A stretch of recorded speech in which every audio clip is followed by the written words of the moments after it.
नमस्कार, update eight 12 में आपका स्वागत है। मैं हूं प्रतिबिंब शर्मा। सबसे पहले नजर मुख्य गतिविधियों पर।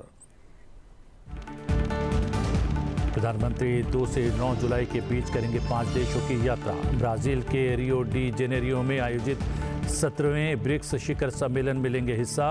घाना, त्रिनिदाद टोबैगो, अर्जेंटीना और नामीबिया का करेंगे दौरा। डिजिटल इंडिया के 10 साल पूरे। प्रधानमंत्री नरेंद्र मोदी द्वारा शुरू की गई इस योजना ने आज देश के करोड़ों नागरिकों को न सिर्फ तकनीक से जोड़ा, बल्कि शासन, अर्थव्यवस्था और समाज में पारदर्शिता और जवाबदेही की नई इबारत लिखी। प्रधानमंत्री ने बताया इसे ऐतिहासिक दिन। विधानमंडलों को करना पड़ेगा सर्वोच्च आचरण, नहीं तो प्रजातंत्र के मंदिर के अंदर कोई पूजा करने नहीं आएगा, बोले उपराष्ट्रपति जगदीप धनखड़। राष्ट्रीय भावना को बताया दलगत राजनीति से ऊपर। जयपुर में स्नेह मिलन समारोह को करते हुए कहा, जब हम देश के बाहर जाते हैं तो पक्ष विपक्ष नहीं, सिर्फ भारतवर्ष होता है। लोकसभा अध्यक्ष ओम बिरला ने हिमाचल प्रदेश के धर्मशाला में राष्ट्रमंडल संसदीय संघ भारत क्षेत्र के जोन 2 का 2 दिवसीय वार्षिक सम्मेलन किया उद्घाटन। संसाधनों का प्रबंधन, लोकतंत्र की रक्षा और एआई जैसे नवाचारों को अपनाकर विधायिका को अधिक दक्ष बनाने का किया आह्वान। विधायी कार्यों की दक्षता एवं पारदर्शिता बढ़ाने के लिए राज्य विधानमंडलों के प्रतिनिधियों को किया प्रोत्साहित। क्वाड समूह के विदेश मंत्रियों की बैठक आज। बैठक से पूर्व विदेश मंत्री का पहलगाम हमले पर बड़ा बयान। बोले आर्थिक युद्ध का कृत्य था पहलगाम आतंकी हमला, कश्मीर में पर्यटन को बर्बाद करना था मकसद।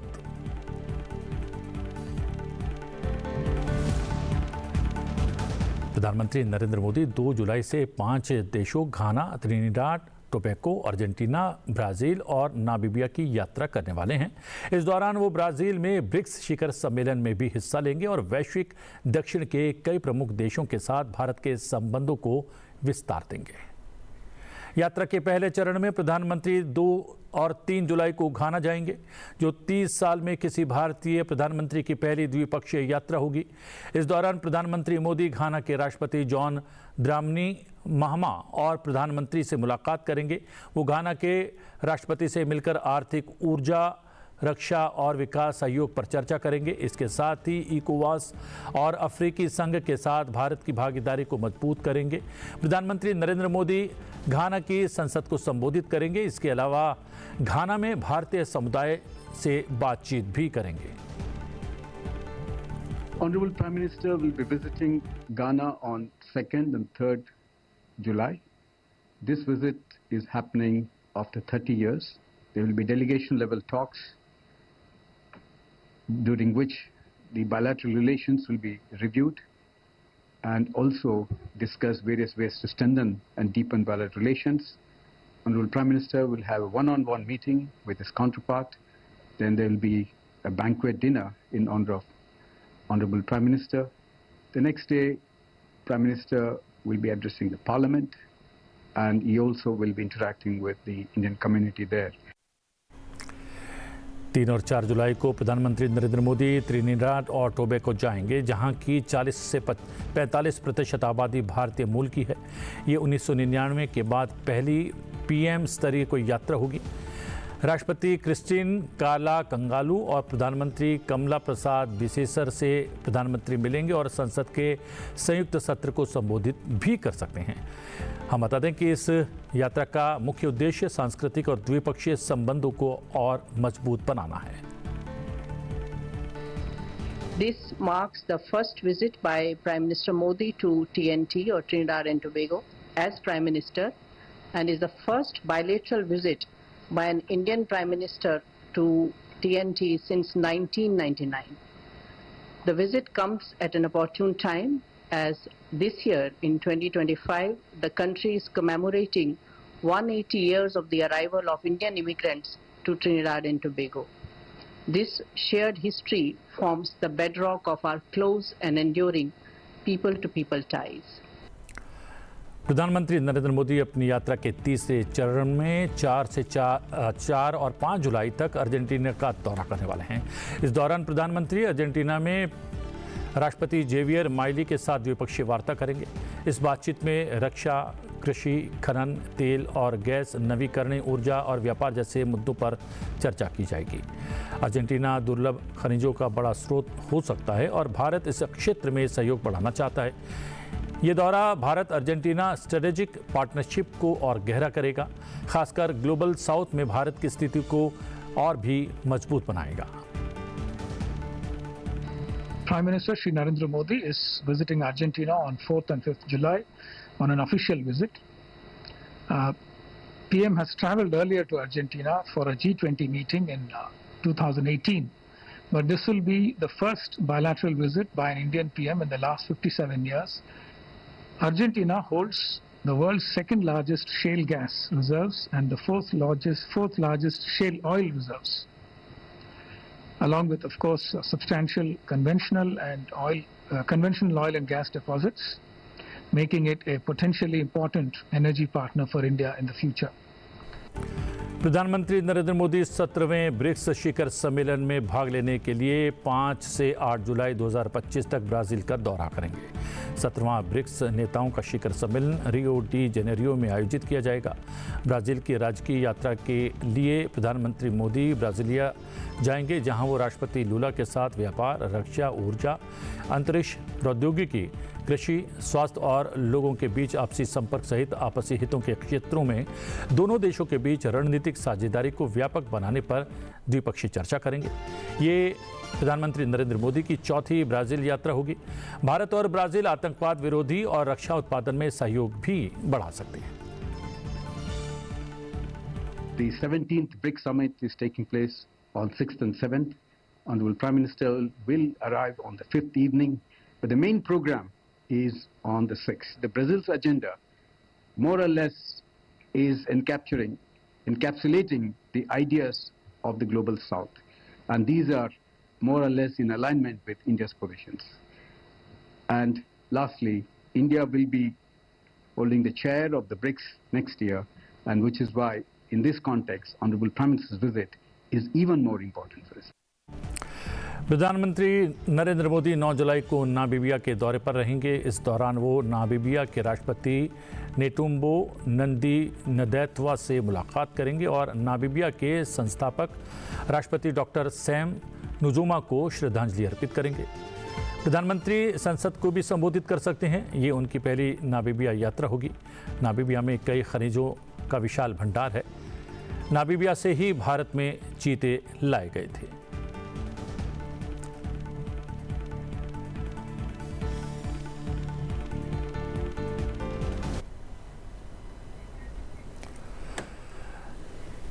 भारत ने बीते 10 वर्षों में डिजिटल इंडिया अभियान के जरिए खुद को दुनिया की डिजिटल राजधानी के रूप में स्थापित कर लिया है।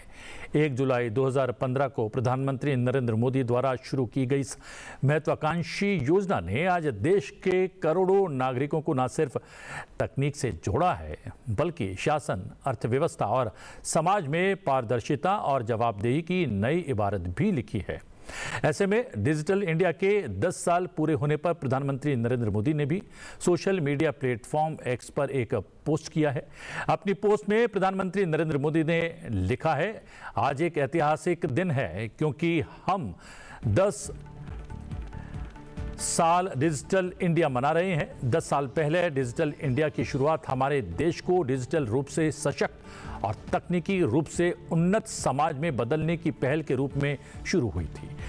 प्रधानमंत्री ने लिखा कि एक दशक बाद हम एक ऐसी यात्रा के साक्षी हैं जिसने अनगिनत लोगों के जीवन को छुआ है और सशक्तिकरण के एक नए युग की शुरुआत की है।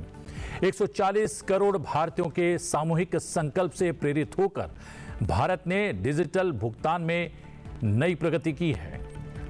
स्वास्थ्य और शिक्षा जैसे क्षेत्रों को भी इस पहल से लाभ हुआ है। ये धागा परिवर्तन और इसके पैमाने की एक झलक प्रस्तुत करता है।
आज डॉक्टर्स डे भी है। प्रधानमंत्री नरेंद्र मोदी ने डॉक्टर्स डे पर सभी डॉक्टर्स को शुभकामनाएं दी हैं। प्रधानमंत्री ने सोशल मीडिया एक्स पर अपना संदेश लिखा है, डॉक्टर्स डे पर सभी मेहनती डॉक्टर्स को शुभकामनाएं। हमारे डॉक्टर्स ने अपनी निपुणता और परिश्रम के लिए अपनी पहचान बनाई है। उनकी करुणा की भावना भी उतनी ही उल्लेखनीय है। वो वास्तव में स्वास्थ्य के रक्षक और मानवता के स्तंभ हैं। भारत के स्वास्थ्य सेवा ढांचे को मजबूत करने में उनका योगदान वास्तव में असाधारण है।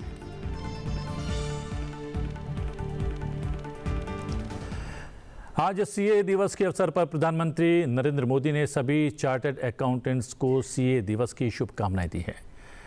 उन्होंने कहा कि उनकी सटीकता और विशेषज्ञता हर संगठन के लिए आवश्यक है। अनुपालन और पारदर्शिता पर जोर देकर वो एक स्वस्थ अर्थव्यवस्था में योगदान देते हैं।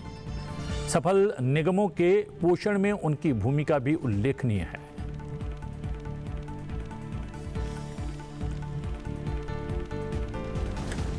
विदेश मंत्री एस जयशंकर ने कहा है कि पहलगाम आतंकवादी हमला आर्थिक युद्ध का नया कृत्य था, जिसका मकसद कश्मीर में पर्यटन को समाप्त करना था। विदेश मंत्री एस जयशंकर ने कहा कि पहलगाम आतंकवादी हमला कश्मीर में पर्यटन को बर्बाद करने के मकसद से किया गया एक इकोनॉमिक वॉरफेयर था। उन्होंने ये भी कहा कि भारत ने ये स्पष्ट कर दिया कि परमाणु ब्लैकमेल की पाकिस्तान की नीति भारत को पड़ोसी देश से उत्पन्न आतंकवाद का जवाब देने से नहीं रोक पाएगी। विदेश मंत्री एस जयशंकर ने कहा कि भारत में पिछले कुछ वर्षों में पाकिस्तान प्रायोजित आतंकी हमले हुए हैं और 22 अप्रैल को पहलगाम में हुए आतंकवादी हमले के बाद देश में ये भावना है कि अब बहुत हो गया। समाचार पत्रिका न्यूज़ वीक के सीईओ देव प्रगाद के साथ मैनहट्टन में 9/11 स्मारक के पास वन वर्ल्ड ट्रेड सेंटर स्थित प्रकाशन के मुख्यालय में आयोजित एक बातचीत के दौरान विदेश मंत्री ने ये टिप्पणी की। The message to the world has to be that there should be zero tolerance for terrorism, that there should be no circumstances, no excuse, no justification under which you would allow, support, finance, sponsor terrorist acts. Now, in our particular case, we unfortunately had an experience of this. The experience has been very intense for the last 4 decades. But actually, it started from the time of our independence. If you see within a few months of our independence, terrorists were sent into Kashmir with this idea that they are proxies and they are tribal invaders, and then soon enough the Pakistani army followed. So we have battled terrorism really intensively for the last 4 decades, and we've had some horrific cases. Everybody would remember the Mumbai attack, and where really a major global metropolis was, for a few days really brought to a standstill with attacks on a scale which could not be contemplated, and which particularly targeted foreigners, especially of this country. We've had an attack on our parliament meeting in session with the intent of taking lawmakers and the people governing India hostage at that time. That it was foiled was a different matter. But do look at the dangerous intent and the risks inherent in an enterprise like this. We've had a string of these attacks, and we've now reached a point, and I think in many ways the Pahalgam terrorist attack on April 22nd, this sentiment in India that look, enough is enough. That we are, because the Pahalgam was meant, it was an act of economic warfare. It was meant to destroy tourism in Kashmir, which was the mainstay of the economy. It was also meant to provoke religious violence, because people were asked to identify their faith before they were killed. So we decided that we cannot let terrorists function with impunity. The idea that they're on that side of the border and that therefore prevents retribution, I think is a proposition that needs to be challenged, and that is what we did. So now bear in mind, these are not people who operate in secret. I mean, these are terrorist organizations who have the equivalent of their corporate headquarters in the populated towns of Pakistan. Everybody knows what is the headquarters of organization A and organization B, and those are actually the buildings, the headquarters that we destroyed. So we are very clear, there will be no impunity for terrorists, that we will not, we will not deal with them any longer as proxies and spare the government which supports and finances and in many ways motivates them. We will not allow nuclear blackmail to prevent us from responding. इस बीच उपराष्ट्रपति जगदीप धनखड़ वेद देखिए, कुरान देखिए, हमारी इपिक्स देखिए, रामायण महाभारत, गीता का संदेश देखिए। ऐसी परिस्थिति में मेरा सभी से आग्रह रहेगा कि विधान मंडलों को सर्वोच्च आचरण करना पड़ेगा, और हमारे पास तो इसकी मिसाल है। संविधान सभा ने करीब 3 साल तक, 2 साल 11 महीने 18 दिन तक बड़े परिश्रम के साथ हमें संविधान दिया, पर उनके सामने क्लिष्ट समस्याएं थी, विभाजित करने वाली समस्याएं थी, गहरी समस्याएं थी। एक मत होना मुश्किल था, पर उन्होंने कभी टकराव नहीं किया, कभी डिस्टर्बेंस और डिस्ट्रप्शन नहीं हुआ। वाद विवाद से, मेल मिलाप से, they negotiated through the passage of consensualism. Confrontation was never in their mind. और आज का परिदृश्य जब देखते हैं तो मन परेशान हो जाता है, बड़ी चिंता होती है। चिंता इसलिए नहीं होती कि प्रजातांत्रिक मंदिर में इस प्रकार का कृत्य हो रहा है, चिंता इस बात की है कि यदि अगर यह प्रजातांत्रिक मंदिर में रहा तो उस मंदिर के अंदर कोई पूजा करने नहीं आएगा, लोग दूसरे पूजा का स्थान देखेंगे, और ये प्रजातांत्रिक व्यवस्था के लिए बड़ी चुनौती है। इस कसौटी पर खरे हम तभी उतर सकते हैं जब सार्वजनिक दिमाग में ये बात लाई जाए, और आज के दिन पूर्व विधायकों का इसमें बहुत महत्वपूर्ण योगदान हो सकता है। लोकसभा में प्रतिपक्ष की भूमिका पर बल देते हुए उपराष्ट्रपति ने कहा कि प्रतिपक्ष विरोधी पक्ष नहीं है। प्रजातंत्र में आवश्यकता है अभिव्यक्ति हो, वाद विवाद हो, संवाद हो। प्रतिपक्ष का बहुत बड़ा योगदान रहता है, प्रतिपक्ष विरोधी पक्ष नहीं है। प्रजातंत्र में आवश्यकता है अभिव्यक्ति हो, वाद विवाद हो, संवाद हो, वैदिक तरीके से जिसको अनंतवाद कहते हैं। अभिव्यक्ति बहुत महत्वपूर्ण है, प्रजातंत्र की जान है, पर अभिव्यक्ति कुंठित होती है या उस पर कोई प्रभाव डाला जाता है, या अभिव्यक्ति इस स्तर पर पहुंच जाती है कि दूसरे के मत का कोई मतलब नहीं है, तो अभिव्यक्ति अपना अस्तित्व खो देती है।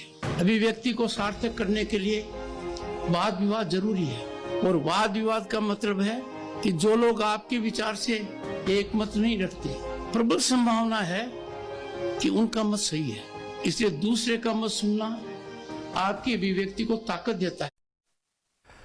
उपराष्ट्रपति ने देश की अर्थव्यवस्था की मजबूती का जिक्र करते हुए कहा कि आज भारत दुनिया की शीर्ष 4 अर्थव्यवस्थाओं में शामिल है। एक समय था जब भारत को फ्रेजाइल 5 में गिना जाता था, आज वो दुनिया की 4 बड़ी अर्थव्यवस्थाओं में एक है। जो भारत आज से 11 साल पहले कहां था, ये राजनीतिक विषय नहीं है। हर कालखंड में देश का विकास हुआ है, हर कालखंड में महारत हासिल किया गया है। 50 के दशक में, 60 के दशक में, 70 के दशक में बड़े बड़े काम हुए हैं, पर जब इस कालखंड की बात करते हैं तो इसका अर्थ कदापि नहीं निकाला जाए कि किसी और कालखंड से तुलना कर रहे हैं। मैं दुनिया से तुलना कर रहा हूं, और दुनिया से इसलिए कर रहा हूं कि जो भारत पहले दुनिया की 5 फ्रेजाइल इकोनॉमी में से एक था, आज दुनिया की 4 बड़ी अर्थव्यवस्थाओं में एक है। हमने किन किन को पीछे छोड़ा है देखिए, कुछ ही समय इंतजार कीजिए, Japan, Germany, UK, Canada, Brazil सब हमसे पीछे।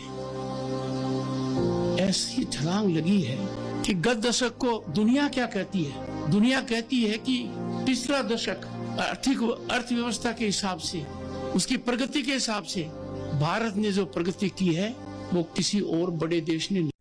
हिमाचल प्रदेश की धर्मशाला में राष्ट्रमंडल संसदीय संघ भारत क्षेत्र जोन 2 के वार्षिक सम्मेलन का उद्घाटन करते हुए लोकसभा अध्यक्ष ओम बिरला ने कहा कि आज समय के साथ हमारे राष्ट्र की लोकतांत्रिक रीति नीति अधिक सशक्त हुई है। उन्होंने कहा कि भारत की संसद अपने विधायी कार्यों को अधिक दक्ष और उत्पादक बनाने के लिए कई नवाचार अपना रही है। इस तरीके से हमारी विधायिकी विषयों को लेकर अपनी अपनी विधानसभा, विधान परिषद के अंदर उन मुद्दों पर सारगर्भित चर्चा करेगी, आपस में अनुभवों को साझा करेंगे, नवाचारों को अपनाएंगे और तकनीकी का उपयोग करते हुए हम बेहतर विधायी संस्थाओं को बनाने का काम करेंगे। क्योंकि ये तीनों विषय बहुत महत्वपूर्ण विषय हैं और आज की आवश्यकता भी है, क्योंकि प्रकृति और मानव ने बनाए इन संसाधनों का हम ठीक से निगरानी करें, इनकी ठीक से व्यवस्था करें, दल बदल कानून की व्यापक समीक्षा करें और एआई का उपयोग कर हम विधायी संस्थाओं को जनता के नजदीक और हमारे माननीय सदस्य एआई का उपयोग कर उनकी क्षमता को बढ़ाते हुए और जनता की अपेक्षाएं, आकांक्षाओं को पूरा करें। लोकसभा अध्यक्ष ने राज्य विधानमंडलों को आश्वस्त किया कि नवाचारों को अपनाने के लिए आपको जितनी भी तकनीकी दक्षता की आवश्यकता होगी, भारत की संसद वो सब उपलब्ध करवाएगी। जो जनता उनकी अपेक्षाएं, आकांक्षाओं के साथ आई है, उनके समाधान के लिए अगर हम हर विधायक बेस्ट प्रैक्टिस अपनाने लगे, टेक्नोलॉजी का उपयोग भी करें और अपनी अपनी संस्थाओं के अंदर विधानसभाओं के नियम प्रक्रियाओं के तहत अपने क्षेत्र मुद्दों की समस्याओं को भी उठाए और प्रदेश की समस्याओं के समाधान के लिए भी अच्छा तर्क दें। और मेरा मानना है कि जो सार्थक तर्क देते हैं, जो विचार व्यक्त करते समय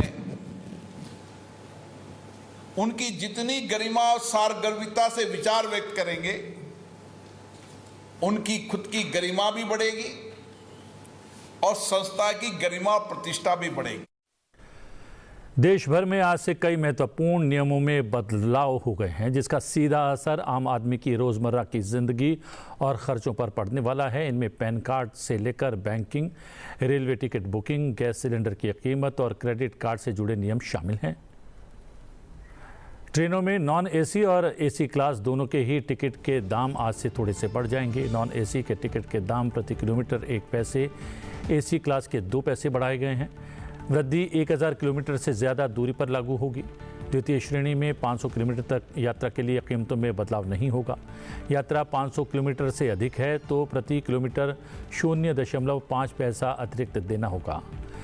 तत्काल स्कीम की बात की जाए तो तत्काल स्कीम के फ़ायदे आम यूजर्स तक पहुंचाने के लिए तत्काल टिकट बुकिंग के लिए बड़ा कदम उठाते हुए भारतीय रेलवे ने घोषणा की है कि आज से केवल आधार वेरीफाइड यूजर्स ही तत्काल ट्रेन टिकट बुक करा पाएंगे।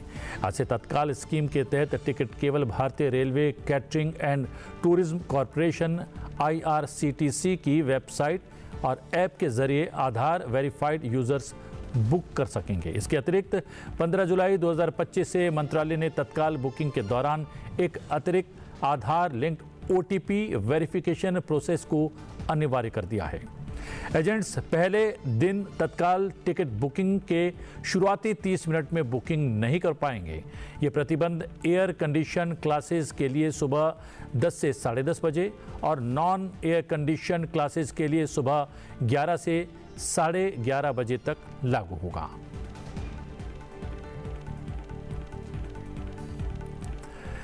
भारतीय नौसेना को एक अत्याधुनिक और बेहद शक्तिशाली युद्धपोत तमाल मिलने जा रहा है। भारत का ये नया युद्धपोत आज नौसेना में कमीशन होगा। यह युद्धपोत ब्रह्मोस सुपरसोनिक क्रूज मिसाइल से लैस है। ये भारत के बाहर निर्मित भारतीय नौसेना का अंतिम युद्धपोत होगा और पिछले 2 दशकों में रूस से शामिल किए गए क्रिवॉक श्रेणी के फ्रिगेट की श्रृंखला में 8वां युद्धपोत होगा। चलते चलते आपको छोड़े जाते हैं इस युद्धपोत से जुड़ी हुई कुछ जानकारी के साथ। मुझे दीजिए आगे बने रहिए संसद टीवी के साथ। नमस्कार।